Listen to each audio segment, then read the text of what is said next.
Today I am going to discuss briefly on your subject, that is the law relating to crimes against humanity, and briefly discuss on the first unit, that is Introduction to International Crime. So before going to the first sub-caption, that is your notion of international crime, today on the first lecture, I want to discuss what is the actual subject and what are the topics we are going to cover in the very first unit. So the very first thing is that, like your law relating to crimes against humanity, this is also a subject of international, it's a part of the international criminal law, you can say, and a subset of, you can say, international human rights law, or you can say public international law. I think you have studied already about the public international law in your graduation days, but not very clearly about the international criminal law.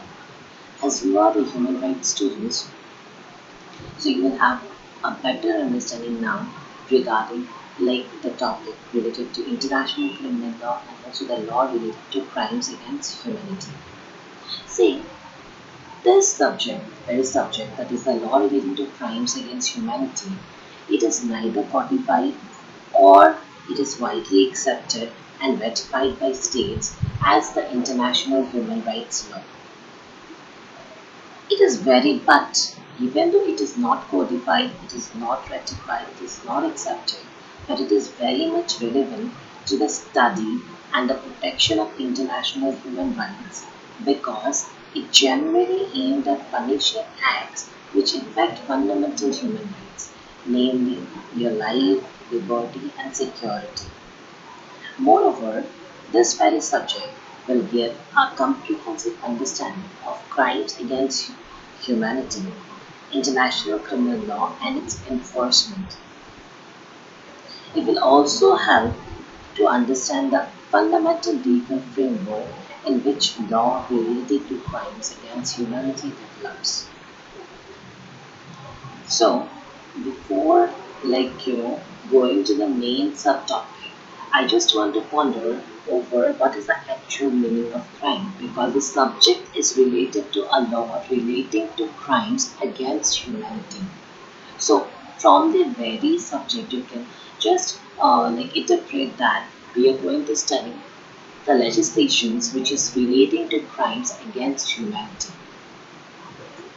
Okay, as you are uh, studying a very much broader subject, that is of human rights. And human rights is very much related to, you cannot say this human rights as we have studied the fundamental rights in our constitution and the human rights as you are studying now, you can clearly distinguish that human rights is very much broader in nature than that of the fundamental rights. You can say that fundamental rights are the human rights of it, it's a very narrow one, the fundamental rights, and every country does have the fundamental rights. But by the human rights, if you see, it is much more broader in picture.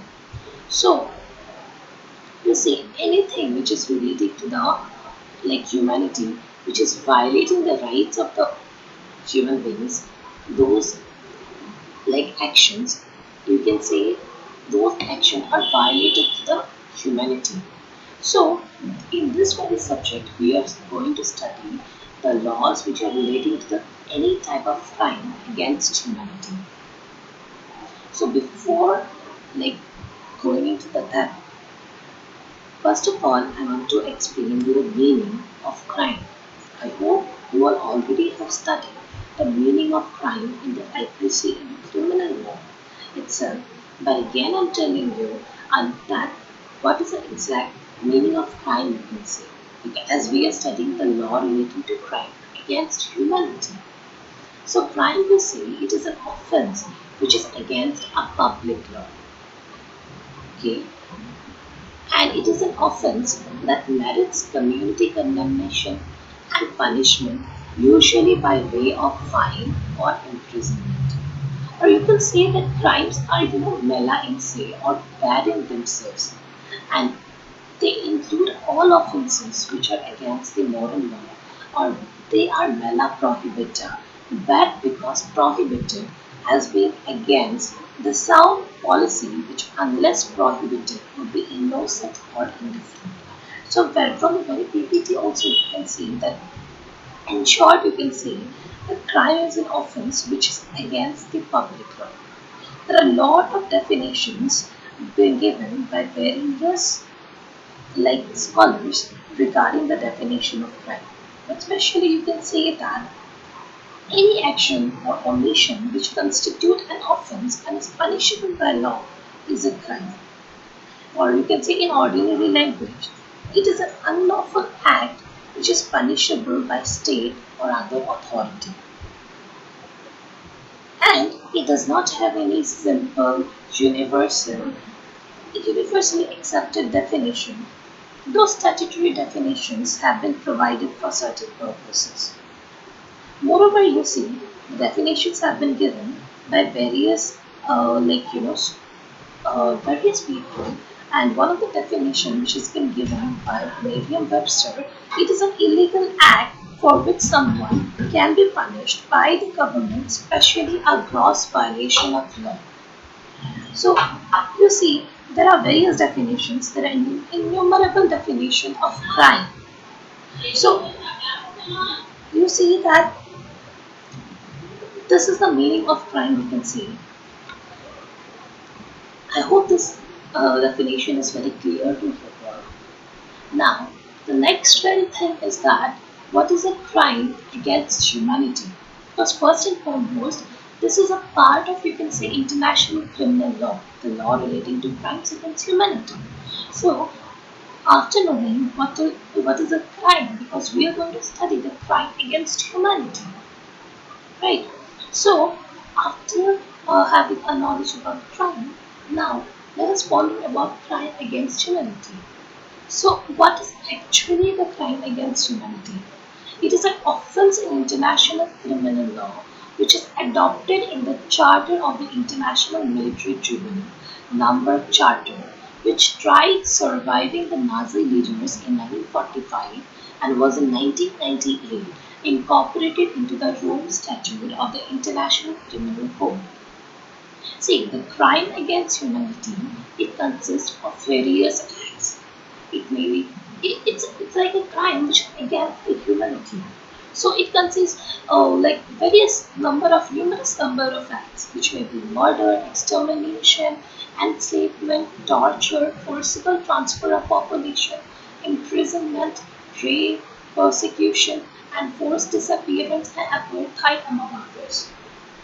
See, according to the ICC, that is the International Criminal Code, it has defined crimes against humanity, and it is defined as such that those are committed as a part of a widespread or systematic attack directed against any civilian population. See, this very term, that is the crime against humanity, it also has a broader use in condemning other acts, that in a phrase often used, shock the conscience of mankind. See, world poverty, human-made environmental disasters, and terrorist attacks have thus been described as crimes against humanity. The broader use of the term may be intended only to register the highest possible level of moral outrage, or the intention may be to suggest that such offences be recognized formally as legal offences. Moreover, you see that it may be considered either as a legal offense or a moral offense. But the concept of crimes against humanity, it embodies idea it embodies this idea that individuals who either make or follow state policy can be held accountable by the international community. It thus modifies traditional notions of sovereignty, according to which the state leaders and those who operate them enjoy immunity. So you see that uh, when you have studied about the public international law previously, before studying this very subject, they are very much concerned with the relation between the states, among the states. But this very crime against humanity, which is a part of the international criminal law, it embodies the idea about the individuals too. It says that the individuals who either make or follow the state policy, they can be held accountable by the international community. So you can see that this very concept of crimes against humanity, which is under the international criminal law, it modifies the traditional notion of sovereignty. Because what is the traditional notion of sovereignty? Because according to this very notion, as you know, India is a sovereign nation. That means it is very much independent, and its leaders are like immune, as they have got certain privileges. They are immune. So, according to the traditional notion of sovereignty, state leaders and those who obey them, they enjoy certain immunity. But it is not so in the case of crime against humanity, because any individual who either make or follow state policy, they can be held accountable, liable by the international community. So, for some, you can say that from this discussion, you can say that a crime against humanity is simply an inhumanity, often specially gross type. For others, major atrocities have the potential to damage the international peace, for they are either a prelude to external aggression or have effects that spill over state borders. So there might be, there is no kind of a universal or simply accepted definition about the crime against humanity. No doubt there are like statutes who have given a definition of crime against humanity. But you can say uh, any kind of a crime which is against humanity is will be dealing with the crime against humanity and the international community. So you see now that when it has originated, how it is originated, it is very much unknown. And how this very term crimes against humanity was first developed. Because some scholars prefer to use the similar terms in the context of slavery, while others it referred to the mass killing of Armenians in the Ottoman Empire. So you see that there is no very clear picture about where it was developed, because according to some, it has, it referred to the use of similar terms in context of slavery, while others it referred to the mass killings of Armenians in the Ottoman Empire. So you can see that this very crime against humanity, it constitutes one distinct category of international crimes addressed by the UN Office on Genocide Prevention and the responsibility to protect, in addition, the crime of genocide and war crimes. Okay, so this very term, now see, as I have told you, it is very unknown, but it is specifically believed that the term crime against humanity was first officially used in condemning the Armenian genocide and was first adopted in law as a response to the Holocaust. I hope you know about the Holocaust, which happened in the Germany during the time of the Nazis, where there was a great massacre there. You can say there was like um, most inhuman thing which happened, which affected around 6 million people. So now see, it is like said that it was first officially used, this very term, crime against humanity, in condemning the Armenian genocide. Okay, and the crime against humanity is codified under Article 7 of the Rome Statute of the ICC, that is International Criminal Court. So this crime against humanity is codified under Article 7 of the Rome Statute of the International Criminal Court. Now see, as I have already told you that particularly you cannot say that it is developed from this particular type. It is assumed in that manner. Because when we study about international law also, you cannot say it is a perfectly codified law. And it's not universally accepted also. So you see, the notion of crimes against humanity too, it has evolved under international customary law and through the jurisdiction of international courts such as the International Criminal Court, the International Criminal Tribunal for the former Yugoslavia, and the International Criminal Tribunal for Rwanda. So it has evolved under various international customary law. And this very crime against humanity it can be committed during peace and also war. But the irony about crime against humanity is that the wide practice of atrocities is tolerated or condoned by a government or a de facto authority. Now see, like I hope that you got a little understanding about what is a crime and what is crime against humanity. I will ponder about the definition also which was given by the Rome Statute. But before that, you see, as I already told you that there is no proper legislation, there is no widely accepted like codification of this very crime against humanity.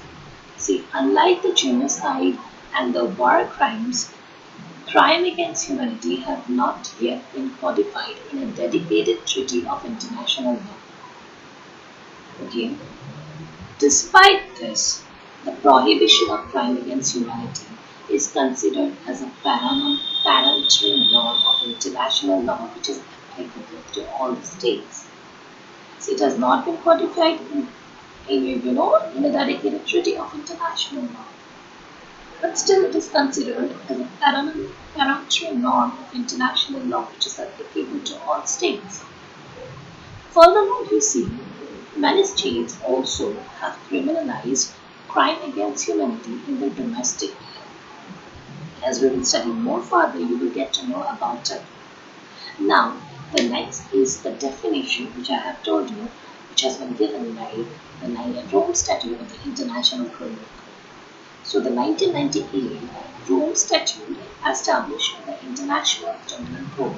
It offers the following definition of crime against humanity. For the purpose of this statute, crime against humanity means any of the following acts when committed as a part of a widespread or systematic attack directed against any civilian population with knowledge of the attack. What are those acts? It is murder, extermination, enslavement, deportation or forcible transfer of population, imprisonment or other severe deprivation of physical liberty in violation of fundamental rules of international law, torture, rape, sexual slavery, and forced prostitution, forced pregnancy, and forced sterilization or any other form of sexual violence of comparable, gravity.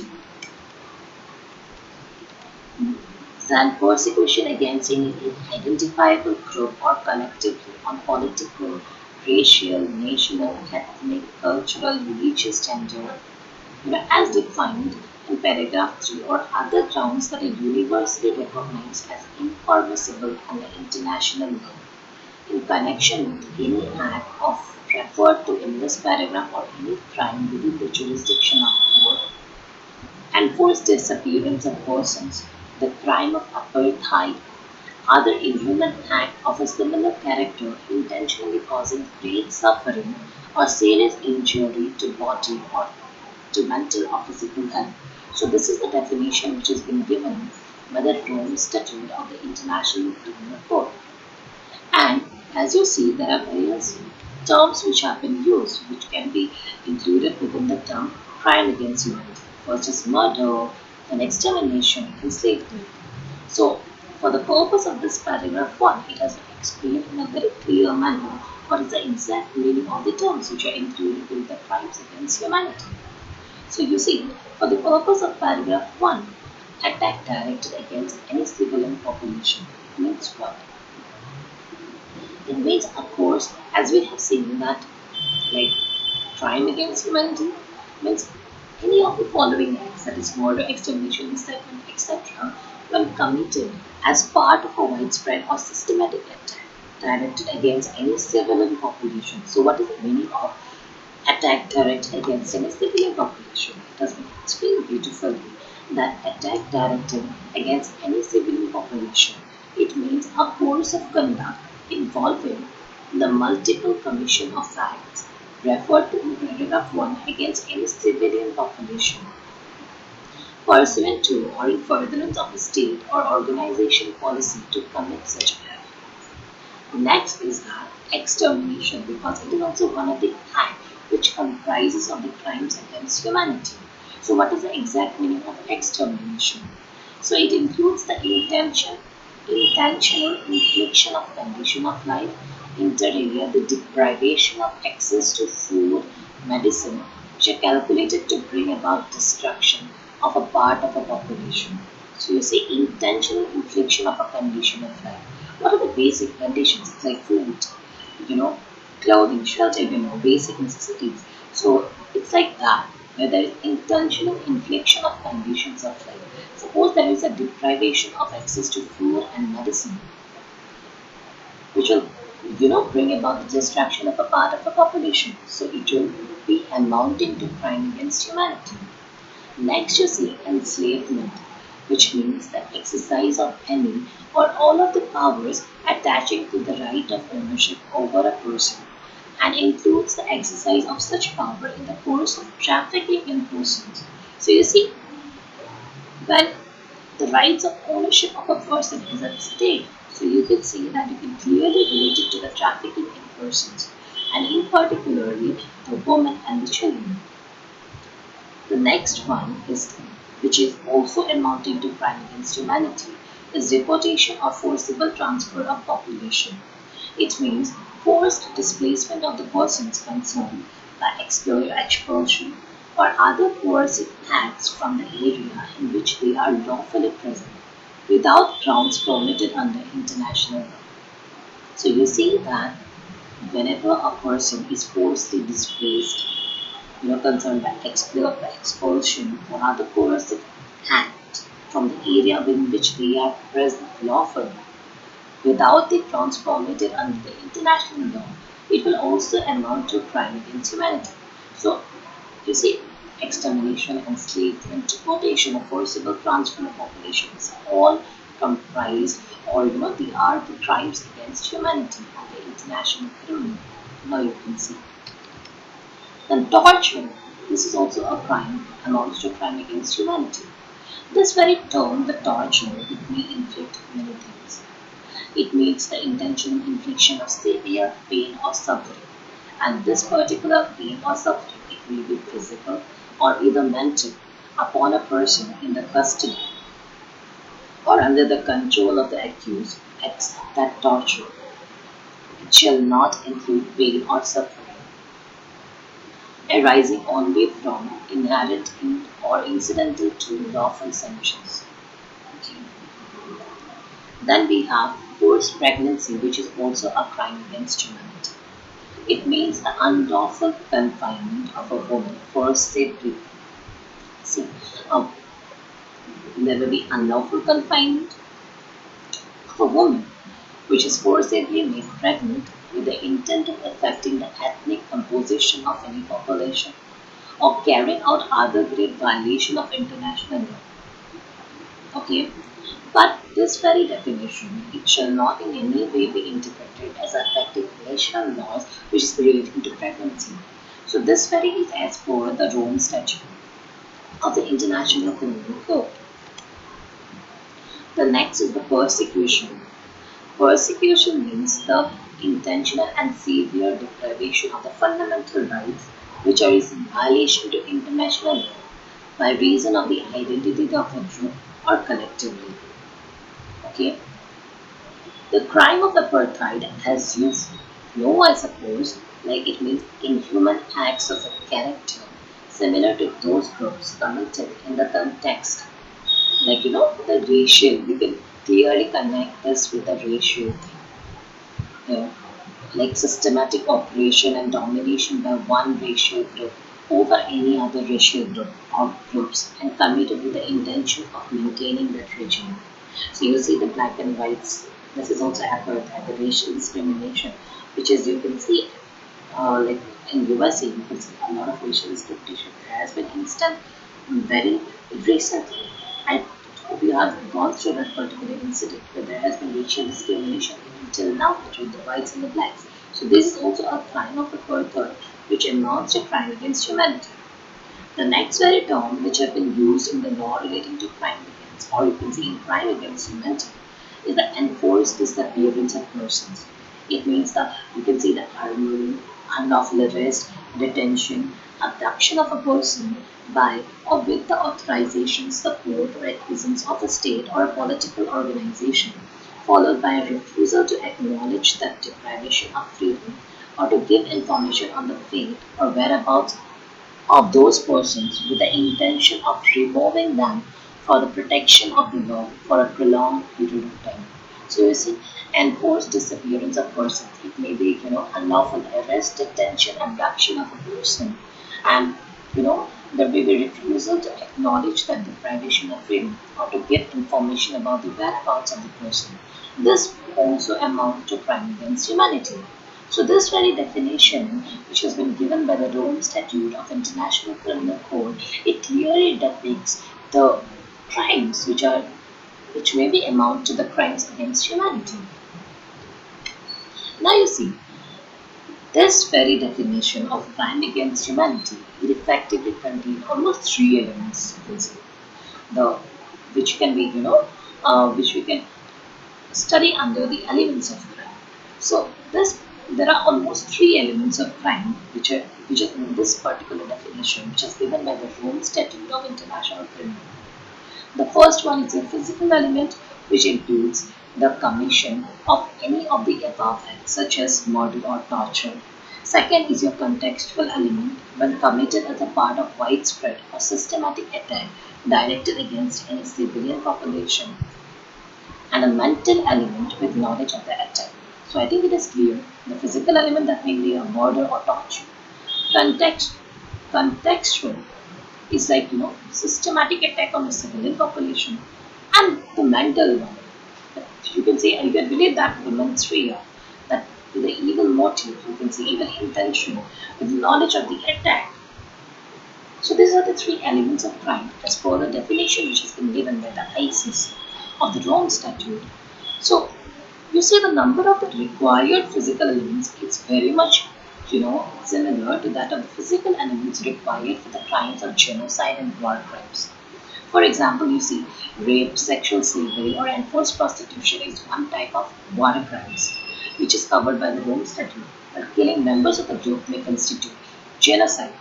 So this very particular physical element of crime, in the crime against humanity, is almost similar to that of the physical element which is required for the war crimes and also genocide. What is the meaning of genocide? Killing members of the group, and the war crimes like rape, sexual slavery, or enforced prostitution. And the contextual element, you see, it requires that crimes against humanity, it requires large scale or systematic violence which is not random.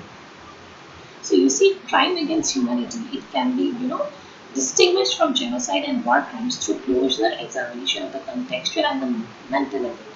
Now see, this terminologies, that is war crimes, genocide, crime against humanity.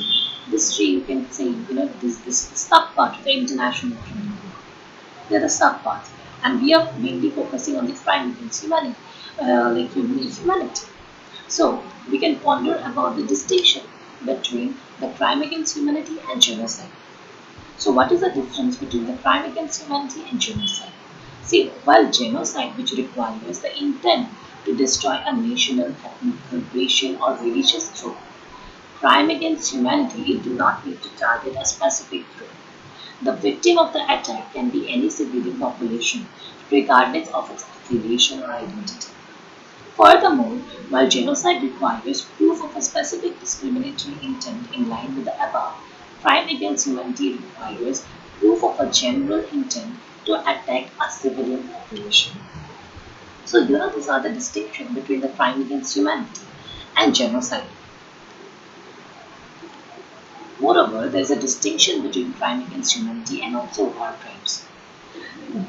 Though a number of common elements are required to establish a presence of war crimes as outlined in the Rome Statute. For example, the conduct took place in the context of and was associated with an international armed conflict. So there should be a number of common elements. Crime against humanity, on the other hand, it did not require the existence of armed conflict or the knowledge of the armed conflict was taking place. War crimes also require that victims are protected under one or more of the Geneva Convention of 1949, whereas crimes against humanity may be directed against any civilian population. So these are the simple distinction between the crime against humanity and genocide and also war crimes. So you can see that there are like the four terminologies, the three terminologies, which is genocide, crime against humanity, and war crimes. So I think it is clear that, as you can see in the PPT also, the term, these are the four atrocious crimes: genocide, crime against humanity, war crimes, aggression. What is the meaning of genocide? Genocide is a massive violation characterized by the specific intent to destroy a national, ethnic, racial, or religious group by killing its members or other groups. Crime against humanity, they are serious violations committed as a part of a large-scale attack against any civilian population. And as you know, it includes various kinds of offences such as murder, rape, imprisonment, and forced disappearances, enslavement, sexual slavery, torture, apartheid, and deportation. And war crimes are the grave breaches of the Geneva Conventions, including using child soldiers, killing or torturing civilians or prisoners of war, intentionally directing attack against hospitals, historic monuments, or buildings dedicated to religion, education, art, science, or charitable purposes. Okay, so this is a brief introductory introduction of the crimes law relating to crime against humanity and what is